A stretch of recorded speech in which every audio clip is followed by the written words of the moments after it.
Hello my dear friends, welcome to my channel Pradeep legal help. मैं आपका दोस्त Pradeep Gaur advocate. आज की इस वीडियो में बात करने वाला हूं मॉब लिंचिंग के बारे में। आखिर क्या है मॉब लिंचिंग और मॉब लिंचिंग का अर्थ क्या होता है। मॉब लिंचिंग से जुड़ी संपूर्ण जानकारी बहुत ही विस्तार से बताने वाला हूं, इसलिए वीडियो को अंत तक देखें। सो फ्रेंड्स, आइए शुरू करते हैं। सबसे पहले हम यह जान लेते हैं कि मॉब लिंचिंग का शाब्दिक अर्थ क्या होता है। मॉब लिंचिंग दो शब्दों से मिलकर बना है, मॉब प्लस लिंचिंग। मॉब का शाब्दिक अर्थ है भीड़ और लिंचिंग का शाब्दिक अर्थ है गैर कानूनी तरीके से मारना। अगर हम बात करें भीड़ हत्या या मॉब लिंचिंग क्या है, भीड़ द्वारा किसी व्यक्ति को गैर कानूनी तरीके से पीट कर मार डालना ही मॉब लिंचिंग है। इसीलिए मॉब लिंचिंग को भीड़ हत्या भी कहा जाता है। मॉब लिंचिंग एक तरह से भीड़ तंत्र का न्याय है।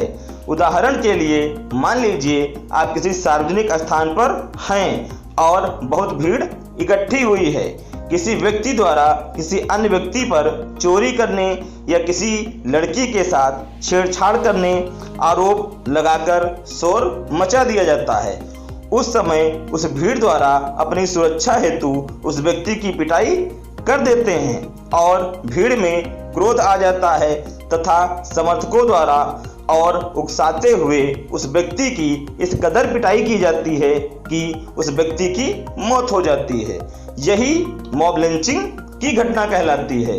इस प्रकार इस मॉब लिंचिंग के द्वारा निर्दोष लोगों की हत्या कर दी जाती है।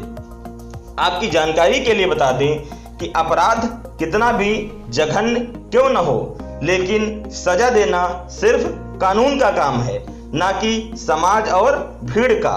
उसमें चाहे जितना समय लगे या गलतियां भी हो, जनता द्वारा कानून को हाथ में लेना न्यायोचित नहीं हो सकता है। आपने अखबार, टीवी और इंटरनेट पर यह सुना और पढ़ा होगा कि किसी स्थान पर गुस्साई भीड़ ने एक व्यक्ति को पीट कर मार डाला है। इसके पीछे कारण गोरक्षा, चोरी, छेड़छाड़, धार्मिक भावना को आहत होना आदि हो सकता है। यह मॉब लिंचिंग का ही मामला होता है।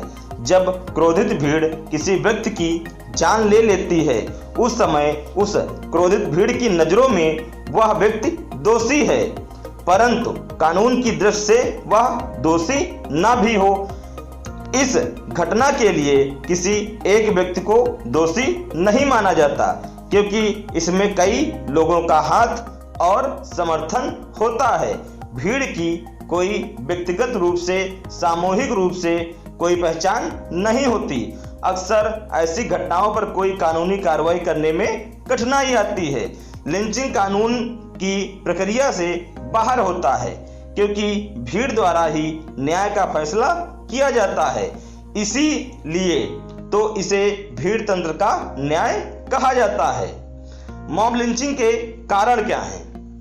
हमारे देश में मॉब लिंचिंग ज़्यादातर मॉब लिंचिंग के उदाहरण धर्म के नाम पर देखने को मिलते हैं। मॉब लिंचिंग होने के कारण हो सकते हैं जैसे चोरी करने पर, छेड़छाड़ करने पर, धार्मिक भावनाओं को ठेस पहुंचाने पर, राजनीतिक, सामाजिक, शासन व्यवस्था और सुरक्षा में कमी से उत्पन्न रोष, वोट बैंक की राजनीतिक आदि कारण हो सकते हैं। अब हम बात करते हैं मॉब लिंचिंग के दौरान भीड़ आती कहां से है।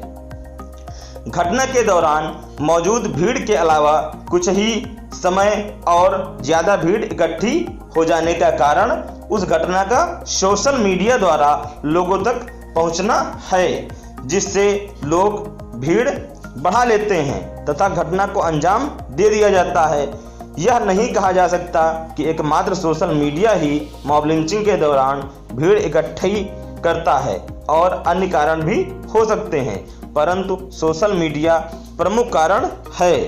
आजकल सोशल मीडिया पर फैली झूठी और निराधार खबरों व वीडियो के वायरल होने पर लोग उनको दोषी समझकर इतना पीटते हैं कि उनकी मौत तक हो जाती है। कई बार मौजूद भीड़ द्वारा ही मॉब लिंचिंग की घटना को अंजाम दिया जाता है। आइए अब हम बात करते हैं मॉब लिंचिंग के इतिहास के बारे में। मॉब लिंचिंग की शुरुआत यूरोप से हुई है। यूरोप के इतिहास में भीड़ द्वारा सजा देने का प्रावधान था। लिंचिंग शब्द की उत्पत्ति अमेरिका सिविल वॉर के दौरान हुई। इसका संबंध विलियम लिंच और चार्ल्स लिंच के साथ जुड़ा हुआ है, जिन्होंने निजी अदालतों के द्वारा बिना किसी कानूनी प्रक्रिया के इन भीड़ तंत्र को सजा देने लगे थे। अमेरिका के लुइसियाना राज्य में स्थानीय जेल में 14 मार्च 1891 को लिंचिंग की पहली घटना सामने आई। भारत में मॉब लिंचिंग की पहली घटना नागालैंड के दीमापुर में 2015 में घटी, जब एक बलात्कार के आरोपी को भीड़ ने पीट पीट कर मार डाला था। मॉब लिंचिंग के लिए कानूनी प्रावधान क्या हैं? भारतीय कानून में मॉब लिंचिंग जैसी घटनाओं के विरुद्ध कार्रवाई करने को लेकर कोई स्पष्ट प्रावधान नहीं है। इन्हें हत्या का प्रयास, दंगा फसाद, बगैर अनुमति एकत्रित होना आदि धाराओं के तहत ही सुलझाया जा सकता है। मॉब लिंचिंग के लिए भारत में अभी तक अलग से कोई कानून नहीं बना है। हालांकि सर्वोच्च न्यायालय ने एक जनहित याचिका की सुनवाई करते हुए सरकार को इस तरह के मामले के लिए कानून बनाने को कहा है तथा राज्यों को एक गाइडलाइन भी जारी की है, जिसके तहत इन मामलों में कमी लाई जा सके। अब हम बात करते हैं मॉब लिंचिंग जैसी घटनाओं को रोकने के उपाय। नंबर 1, मनुष्य अपनी भावना पर काबू रखे तथा संयम बनाए रखे।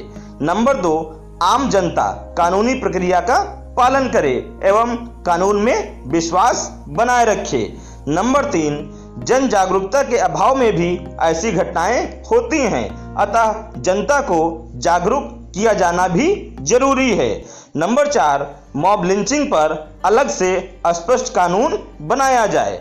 नंबर 5, सोशल मीडिया पर निगरानी रखी जाए और इस प्रकार की झूठी और निराधार संदेश, समाचार, वीडियो को हटाया जाना चाहिए, क्योंकि सोशल मीडिया का इस तरह की घटनाओं को उग्र करने में सर्वाधिक योगदान होता है। सशस्त्र बलों को आधुनिक तकनीक एवं संसाधनों से मजबूत बनाया जाए। नंबर 7, सुरक्षा बलों द्वारा उचित समय रहते ही कार्रवाई करना, जिससे भीड़ उग्र न हो तथा कोई जनहानि न होने पाए। सो फ्रेंड्स, यदि आपको जानकारी अच्छी लगी हो तो प्लीज़ वीडियो को लाइक